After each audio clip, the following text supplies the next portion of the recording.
students, today this lecture is going to be specifically for those students who are preparing for IAS Mains in English Literature 2018 or 2019.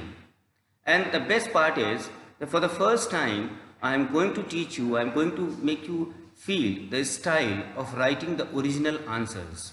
I have been getting so many calls from all over India that how to write the original questions, how to solve the original questions, and the students, they solve the original questions and they send me by post. When I check them, I find that actually the basics of history of English literature is lacking. Moreover, the diction, the style, the formation of the sentences and other things are lacking in the students' answers. So I have come out today to make you understand. For example, I am going to take the question, the original question of IAS Mains. Would you agree that the English neoclassical satire reflects a wide range of aims and interests? I am again repeating the question. Would you agree that the English neoclassical satire reflects a wide range of aims and interests? Now you have to illustrate your answer.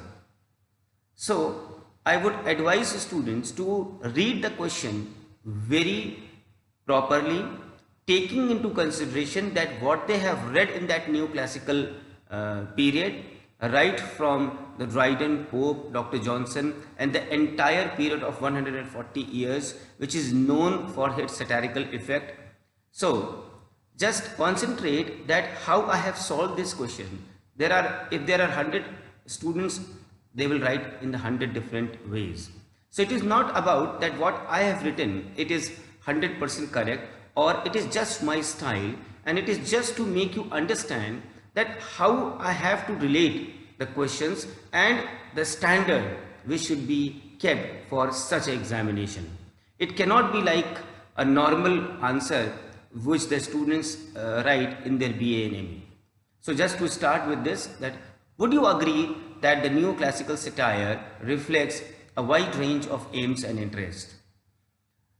See students, I would like to make sure that you start this answer where first of all you have to tell your examiner that this umbrella of the neoclassical age spans from the period of 1660, which is also known as the Restoration Age. And in this Restoration Age, when Charles II came to the throne, he was brought back from France. Dryden wrote a poem, Astrea Redux, in honor of celebrating the coronation of the monarchy. So the Restoration Age is also known as the restoration of the monarchy. And this period spans from 1660 to 1798, approximately a period of 140 years, from the restoration of Charles II to the publication of lyrical ballads. And this age owes its name to a deep reverence for the works of classical antiquity. The literature of this period being a reflection for the social, political, economic and religious current of the time made redundant the Elizabethan spirit of patriotism, creative vigor and romance, and the Puritan spirit of moral earnestness and individualism. A new kind of literature was in the making, finding a replacement of the swellings of style in realism and formalism. The rise of the satire as a literary device was triggered by the productivity of the writers to portray men as they are, holding their follies up to the ridicule with the aim of bringing about and hastening the process of reformation. This period was one of the political and military unrest, British naval supremacy, economic growth, rise of the middle class, colonial expression, a rise of the literary trends. The societal norms were under constraints, under constant flux, and the same were held for scrutiny by the writers. Now, the writers translated and imitated the classical masters of satire, Juvenal and Horace. But building upon the classical precedents, different writers portrayed society in their own unique way, using different mediums, applying different logic, attacking different objects and ridiculing in order to illuminating the loopholes in different aspects of British society. So, it can be said that the neoclassical satire reflects a wide range of aims and interests, with the overall reformist idea remaining unchanged. To exemplify the same, it would be enlightening to discuss the works under consideration. Now, I will discuss here the names of the authors and their works to illustrate your answer in a much better perspective. And to start with, John Dryden serves as a connecting link between the Restoration and the Augustan literature, and he wrote 3 satires, Absalom and Achitophel, The Medal, and Mac Flecknoe, which are considered masterpieces of personal animosity and partisan spirit. Absalom and Achitophel is undoubtedly the most powerful political spirit in our language, which uses a biblical story to defend the king's policy against the Earl of Shaftesbury. The Medal is a further invective against Shaftesbury, and Mac Flecknoe is Dryden's scathing contempt for his literary contemporaries. Then comes Samuel Butler's Hudibras, which is a poem fashioned on Don Quixote, mercilessly ridicules 2 extreme types of Puritans, that is, Presbyterians and Independents. And this poem captured the royalist spirit towards the Puritans. John Oldham is another satirist of this age who wrote 2 powerful satires, Satire Against Virtue and Satire Upon Jesus. John Wilmot's satire against reason and mankind decreased the shortcomings of the human race. Then comes the most epical, the mock epic, Alexander's Pope, Rape of the Lock, which attacks the sham and hypocrisy of the elite class, which under the Enlightenment deals of rationality, order and knowledge, which embraced an obsession with decorum, a facet of established traditions and vanities. In Rape of the Lock, the qualities of a heroic epic are applied to a trivial and egotistical spirit quarrel. It adopts the Horatian style. Pope's Essay on Man, written in the 4 poetical epistles in the Horatian sense, offers a moral critique of human behavior.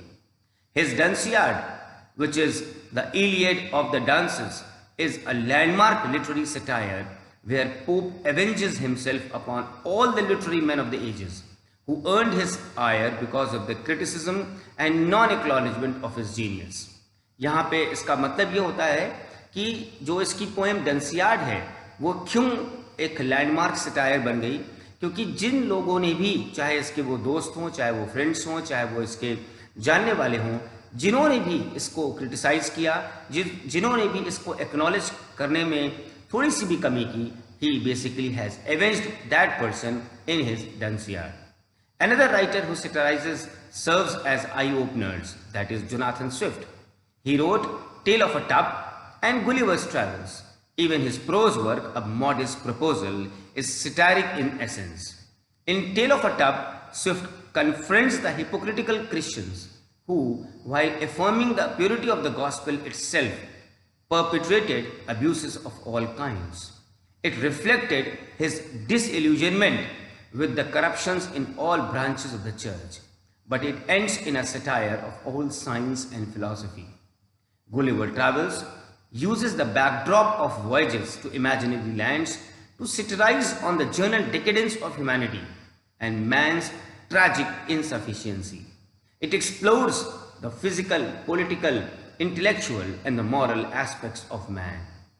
In A Modest Proposal, which is quintessential juvenile satire, Swift suggests a morbid, perverse and immoral solution to Ireland's economic woes, famine and overpopulation.